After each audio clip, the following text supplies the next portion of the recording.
এই যে সাগরের আয়ের আসসালামু আলাইকুম এভরিওয়ান, কেমন আছেন? ভালো আছেন?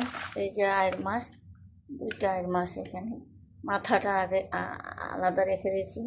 মাথাটা অনেক শক্ত, এটা ভেঙে মুড়ি ঘন্ট করবো লাউ দিয়ে।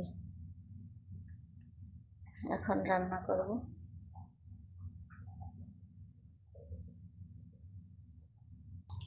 রান্না করব মশলা দিয়ে।